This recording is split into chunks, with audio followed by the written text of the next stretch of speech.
Hindi, para makakain sila. Harvest ng langka. Bilog na ito oh.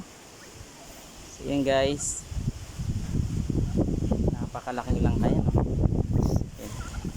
Hindi, dapat doon na. Ayun na. Magano ka ng daon ng saging?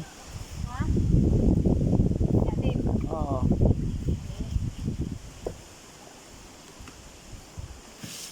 Ayan nga, nag-harvest ng laing si Ate Alice ah.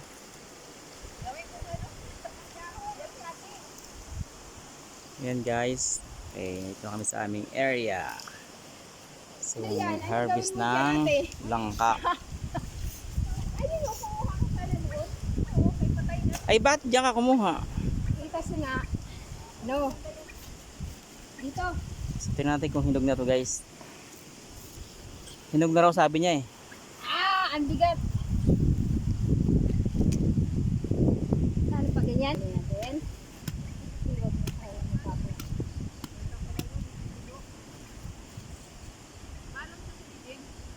Wow, ang galing mag-itak ah. Sakto ah. Wow. Ano mo na, sa gitna mo na, tusokin mo sa gitna. Ano na yan. Woo! Ay ate, ano na to?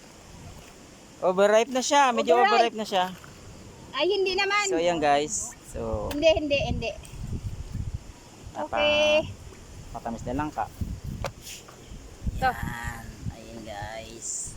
Hindi ba overripe? Sakto lang? Hindi, sakto lang. Okay. Sakto ang dating natin. Okay, thank you God. May bagong blessing na naman na harvest. Ayun guys.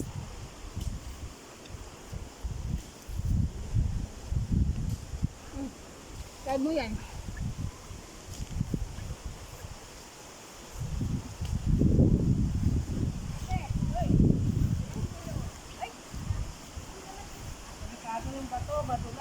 Madulas siya kuya. So ayun yung sapa namin guys. Medyo malakas yung agos eh. So ayun siya guys. Ayan.